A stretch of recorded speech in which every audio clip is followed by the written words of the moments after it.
What is wrong with Orthodox churches in Ukraine? Why recently there is a governmental engagement in their activity and how they are threatening national security? Hi, my name is Olga, and in this video I will explain you what is staying behind innocent religious organization in Ukraine. Let's start with the fact that right now there are two different Orthodox churches in Ukraine, Ukrainian and Russian. Now there are more and more actions are taken against Russian church. So why is that? Russian church since long time was justifying killing Ukrainians. One of the top priests of Russian church at all said that Ukrainians got what they deserve, commenting genocide made by Soviets with 10 million of Ukrainians starved to death. Russian church does not support Ukrainian defenders and bless Russian weapons and troops.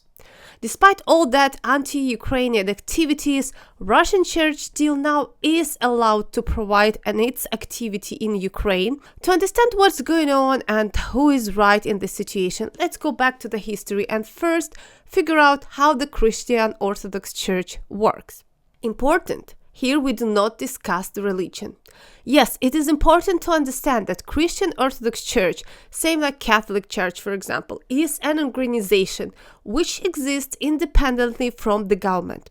It has its own structure, management, branches, financing scheme, employees, and if you want to call it like say customers. Most of people knows that the head of Catholic Church is a pope who resides in Vatican. So there is similar head of Orthodox Church. He's called Patriarch and he resides in Constantinople, Turkey. But unlike Catholic Pope, Orthodox Patriarch have less power and most of the decisions are made by a synod, which is kind of Orthodox council. So what's the problem happening in Ukraine with Orthodox Church and why Ukrainian government engaging into its business? It all started in 988, when Knyaz Volodymyr, king of Kiev Rus, which used to be former Ukrainian state, officially set up Christian church, an organization with its structure, head, and rules. Since that time, church structure started to grow, they built a lot of churches, number of their followers increased. Church organization played important role in society as they was caring about aspects of life which government do not want to take care of. For example, relationship in the family. Church bishop was advisors of the rulers and often were acting like ambassadors of the country. During the next 300 years, there were different countries on the territory of Ukraine, and for each of them, their own church and priests played important role in managing the society. In 17th century, Ukraine had another hard time. Revolutions, fight for independence from Catholic Poland, and Moscow used this time and their church as a tool to grab more supporters and occupy lands with access to the Black Sea. In 1686, Moscow finally got right to nominate and assign Kiev's priests, unlike before it was done directly from Constantinople. It seems very minor detail, but why they are the one who start assigning priests? They became the one who defined which ideology priests need to bring to the society. It's important to mention that church was providing educational services on that time. They was doing book publishing, recording history, and so on. By that time, Ukraine and Moscow churches were different in everything, in language, in rituals, rules, and so on. New Moscow management started destroying Ukrainian church books, adopt language to make it more similar with each other, remove some historical facts from the books, forced to apply Moscow reading rules in churches, and so on. Actually made everything to destroy Ukrainian heritage and made it a piece of Russian Orthodox Church. Sure, local population authorities understood that, and that is why in 1919 Ukrainian government proclaimed creation of Ukrainian Church, which is supposed to be independent from Russia. It wasn't recognized by World Orthodox Church, but it wasn't too much important because by that time communists came to rule the land and they was fighting all churches, Russian and Ukrainian. Communists were destroying church buildings, killing priests, do anti-religious propaganda. So by the moment of Second World War in the territory of USSR, there were no Orthodox priests of the high range. During German occupation on the territory of Ukraine, churches got new life because Germany had no problem with religion and church activities.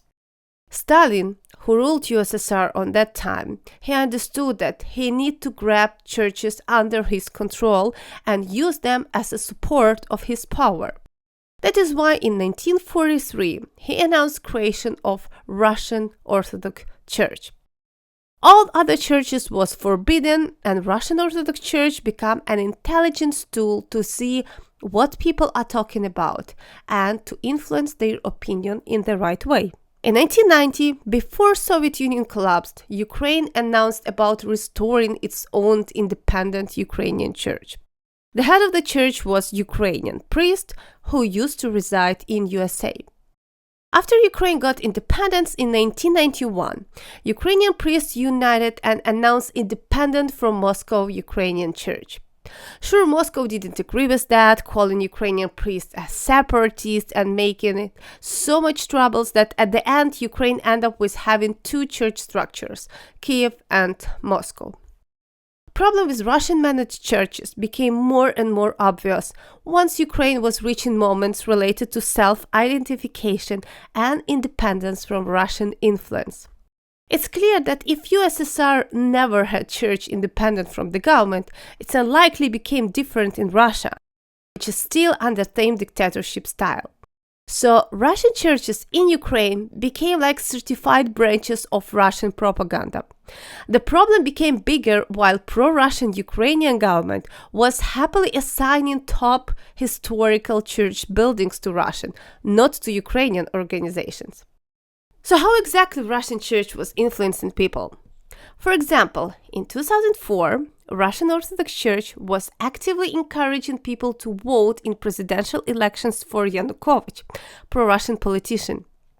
They were sharing election leaflets claiming that Yanukovych is the true Orthodox president, supported by God. After faking election results, Ukrainians started a revolution against pro-Russian president. And guess what was the position of Russian church? They definitely didn't support population and tried to promote Moscow's narrative through the church network. They were against European integration, claiming that European world not anymore have any holy values, unlike Russia. For sure, they were against NATO and any separation from Russian governmental ideology. Since Revolution of Dignity in 2013, when Russia started their annexation of Crimea and occupation of East Ukraine, Russian Church went more extreme. Moscow Patriarchate recognized the annexation of Crimea, the occupation of parts of Ukraine territories in Donetsk and Luhansk regions. They spread propaganda slander both against Revolution of Dignity and its participants, shaming Ukrainians who are donating and helping Ukrainian military forces to fight Russian occupants. They were refusing to bury killed Ukrainian soldiers. They was blessing terrorists on east of Ukraine. It became very normal for priests to bless a weapon, Russian troops, which was going to kill Ukrainians on the territory of Ukraine. And the cherry on top, Russian full-scale invasion to Ukraine. Russian church not just welcome and bless war against Ukraine, but they didn't comment even shelling their own churches in Ukraine and killing people who used to be their supporters. Since fall 2022, Ukrainian National Security Department started actively checking Russian churches in Ukraine and discovered so many interesting items. Russian passports of priests, people without Ukrainian documents, anti-Ukrainian books which denied Ukrainian history, leaflets to support Russian occupation, and so on. Ukrainians finally opened the eyes on activity of Russian churches. They are still allowed to work, they are still allowed to provide activities. Russian churches in Ukraine start claiming that they actually get rid of Russian influence and they are not anymore acting as per Moscow's ideology, but still this question now is open and just let us see how it will finish in the future.